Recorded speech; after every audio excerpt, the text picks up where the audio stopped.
ಇವತ್ತು rebel star Ambareesh ಅವರ 6ನೇ ವರ್ಷದ ಪುಣ್ಯ ಸ್ಮರಣೆ. 2018 ನವೆಂಬರ್ 24ರಂದು ನಮ್ಮನ್ನು ಬಿಟ್ಟು ಹೋಗಿದ್ದವರು. ಸೊ ಇವತ್ತು ಅಂಬರೀಷ್ ಅವರ ಸಮಾಧಿಗೆ ಪತ್ನಿ ಸುಮಲತಾ ಅಂಬರೀಷ್ ಅವರು ಪೂಜೆಯನ್ನು ಸಲ್ಲಿಸಿದ್ದಾರೆ. ಎಲ್ಲೆಲ್ಲಿಯೂ ನೀನೇ, ಎಂದೆಂದಿಗೂ ನೀನೇ ಅಂತ ಸುಮಲತಾ ಅವರು ಅಂಬಿ ಬಗ್ಗೆ ಇನ್ಸ್ಟಾಗ್ರಾಮ್ನಲ್ಲಿ ಭಾವನಾತ್ಮಕ ಪೋಸ್ಟನ್ನು ಹಾಕಿದ್ದಾರೆ. ಕಂಠೀರವ ಸ್ಟುಡಿಯೋದಲ್ಲಿ ಅಂಬಿ ಸಮಾಧಿಗೆ ಪೂಜೆಯನ್ನು ಸಲ್ಲಿಸಿದ್ದಾರೆ ಸುಮಲತಾ ಅವರು. ಅಂಬರೀಷ್ಗೆ ಇಷ್ಟವಾದ ಖಾದ್ಯವನ್ನು ಇಟ್ಟು ಸಮಾಧಿ ಮುಂದೆ ಪೂಜೆಯನ್ನು ಸಲ್ಲಿಸಿದ್ದಾರೆ. ಸುಮಲತಾ ಅವರಿಗೆ ರಾಕ್ಲೈನ್ ವೆಂಕಟೇಶ್, ದೊಡ್ಡಣ್ಣ ಇವರೆಲ್ಲರೂ ಕೂಡ ಸಾಥ್ ಕೊಟ್ಟಿದ್ದಾರೆ. ದೃಶ್ಯದಲ್ಲಿ ತಾವೀಗ ಅದನ್ನು ಗಮನಿಸ್ತಾ ಇದ್ದೀರಾ. ಕಂಠೀರವ ಸ್ಟುಡಿಯೋದಲ್ಲಿ ಅಂಬರೀಷ್ ಅವರ ಸಮಾಧಿಯ ಬಳಿಗೆ ಬಂದು ಮಾಜಿ ಸಂಸದೆ ಸುಮಲತಾ ಅವರು ಸಮಾಧಿಗೆ ಪೂಜೆಯನ್ನು ಸಲ್ಲಿಸ್ತಾ ಇದ್ದಾರೆ. ದೀಪವನ್ನು ಹಚ್ಚೋದ್ರ ಮುಖಾಂತರ, ಜೊತೆಗೆ ಅವರಿಗೆ ಅಂಬಿ ಅವರಿಗೆ ಇಷ್ಟವಾದ ಅಡುಗೆಗಳನ್ನು ಇಟ್ಟು ನೈವೇದ್ಯವನ್ನು ಮಾಡಿ ಅಂಬರೀಷ್ ಅವರನ್ನು ಸ್ಮರಿಸಿಕೊಳ್ತಾ ಇರೋದು. ಇನ್ಸ್ಟಾಗ್ರಾಮಲ್ಲಿ ಕೂಡ ಅವರು ಪೋಸ್ಟನ್ನು ಹಾಕಿದ್ದಾರೆ. ಎಲ್ಲೆಲ್ಲಿಯೂ ನೀನೇ, ಎಂದೆಂದಿಗೂ ನೀನೇ ಅನ್ನುವಂತಹ ಮಾತನ್ನು ಭಾವನಾತ್ಮಕವಾಗಿ ಇನ್ಸ್ಟಾಗ್ರಾಮ್ನಲ್ಲಿ ಹಾಕಿದ್ದಾರೆ. ಇವತ್ತು ಕಂಠೀರವ ಸ್ಟುಡಿಯೋದಲ್ಲಿರ್ತಕ್ಕಂಥ ಸಮಾಧಿಗೆ ಸುಮಲತಾ ಅಂಬರೀಷ್ ಅವರು ಬಂದಿದ್ದರು. ಅವರ ಜೊತೆಯಲ್ಲಿ ರಾಕ್ಲೈನ್ ವೆಂಕಟೇಶ್, ದೊಡ್ಡಣ್ಣ ಇವರುಗಳು ಕೂಡ, ಅಂದರೆ ಅಂಬರೀಷ್ ಅವರಿಗೆ ತುಂಬ ಆತ್ಮೀಯರಾಗಿದ್ದವರೆಲ್ಲರೂ ಕೂಡ ಬಂದು ಪೂಜೆಯನ್ನು ಸಲ್ಲಿಸಿ ಅಲ್ಲಿಂದ ಹೋಗಿದ್ದಾರೆ. 2018 ನವೆಂಬರ್ 24ರಂದು ಅಂಬರೀಷ್ ಅವರು ನಮ್ಮನ್ನೆಲ್ಲ ಅಗಲಿದ್ದರು. ಅದಾಗಿ ಇವತ್ತಿಗೆ 6 ವರ್ಷಗಳು ಕಳೆದಿವೆ. ಸೊ ಪ್ರತಿ ವರ್ಷ ಈ ರೀತಿ ಅವರ ಬರ್ತ್ಡೇ ಮತ್ತು ಅವರ ಪುಣ್ಯಸ್ಮರಣೆಯ ದಿನ ಸಮಾಧಿಗೆ ಹೋಗಿ ಪೂಜೆಯನ್ನು ಸಲ್ಲಿಸ್ತಕ್ಕಂಥದ್ದು ವಾಡಿಕೆ. ಹೌದು, ಅದರ ನೆನಪಿನೊಂದಿಗೆ ಒಂದು ಪೂಜೆ ಮಾಡಿದಂಥ ಸನ್ನಿವೇಶ ಇವತ್ತು ಅಂಬರೀಷ್ ಅವರ 6ನೇ ಒಂದು ಪುಣ್ಯಸ್ಮರಣೆ. ಆದರೆ ನಮ್ಮಲ್ಲಿ, ನಮ್ಮ ಕುಟುಂಬದಲ್ಲಿ ಅಥವಾ ಅವರ ಅಭಿಮಾನಿಗಳಲ್ಲಿ ಅವರು ಪ್ರತಿ ಕ್ಷಣ ಪ್ರತಿದಿನ ಅವ್ರು ನಮ್ಮ ಜೊತೆಲೇ ಇರ್ತಾರೆ ಅನ್ನೋ ಒಂದು ಭಾವನೆಯಲ್ಲೇ ಈ 6 ವರ್ಷಗಳನ್ನು ನಾವು ಕಳೆದಿದ್ವಿ.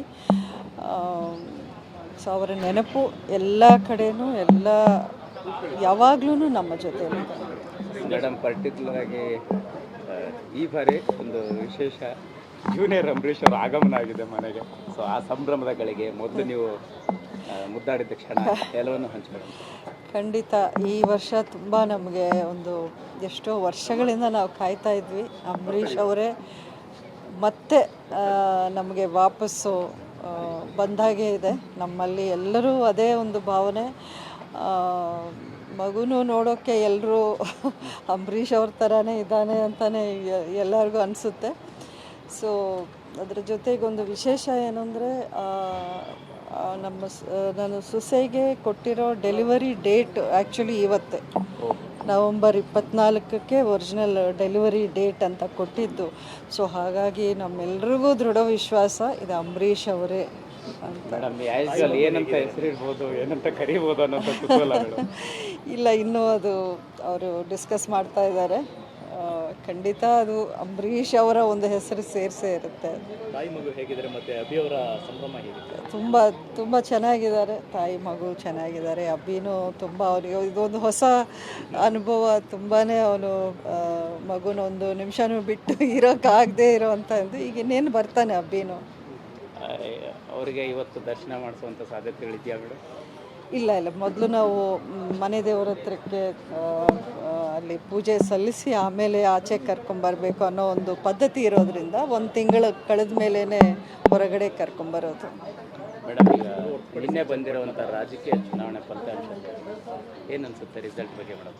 3 ಕಾಂಗ್ರೆಸ್ ಪಾಲಾಗಿರ್ತಕ್ಕಂಥದ್ದು ನಾವು ನೋಡ್ತಿದ್ದಾಗೆ ಜನರಲ್ಲಿ ಯಾವಾಗಲೂ ನೀವು ಎಲ್ಲ ಒಂದು ಹಳೆಯ ಒಂದು ಹಿಂದೆ ನಡೆದಿರೋವಂಥ ಚುನಾವಣೆಯಲ್ಲೂ ಎಸ್ಪೆಷಲಿ ಉಪಚುನಾವಣೆ ಅಂತ ಬಂದಾಗ ರೂಲಿಂಗ್ ಪಾರ್ಟಿಗೆ ಅಡ್ವಾಂಟೇಜ್ ಅನ್ನೋದು ಇದ್ದೇ ಇದೆ. ಅದೊಂಥರ ಹೋಮ್ ಅಡ್ವಾಂಟೇಜ್ ಕ್ರಿಕೆಟ್ ಟೀಮ್ಗೆ ಇದ್ದಂಗೆ.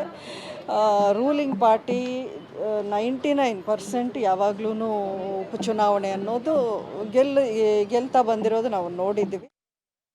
ಓಕೆ, ಸುಮಲತಾ ಅಂಬರೀಷ್ ಅವರು ಇವತ್ತು ಸಮಾಧಿಗೆ ಪೂಜೆ ಸಲ್ಲಿಸಿದ ಬಳಿಕ ಮಾತನಾಡ್ತಾ ಅವರ ಮೊಮ್ಮಗನ ಬಗ್ಗೆ ಎಲ್ಲ ಹೇಳ್ಕೊಂಡ್ರು. ನೋಡೋದಕ್ಕೆ ಅಂಬರೀಷ್ ಥರನೇ ಇದ್ದಾನೆ ಅಂತ ಎಲ್ಲರೂ ಹೇಳ್ತಾರೆ. 1 ತಿಂಗಳಾದ ನಂತರ ನಾವು ಮತ್ತೆ ಅವ್ರನ್ನ ಸಾರ್ವಜನಿಕವಾಗಿ ಎಲ್ರಿಗೂ ತೋರಿಸ್ತೀವಿ ಅಂತ ಮಾತನಾಡಿದ್ರು. ಬೈ ಎಲೆಕ್ಷನ್ ಬಗ್ಗೆ ಮಾತನಾಡಿದ್ರು. ಅಂಬರೀಷ್ ಅವ್ರನ್ನ ನೆನಪಿಸ್ಕೊಂಡ್ರು.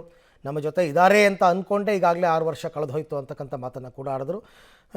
ಸಹಜವಾದಂತಹ ಒಂದು ಕಡೆ ದುಃಖ, ಒಂದು ಕಡೆ ಮೊಮ್ಮಗನ ಆಗಮನ, ಎರಡೂ ಕೂಡ ಮಿಶ್ರಿತ ಭಾವನೆ.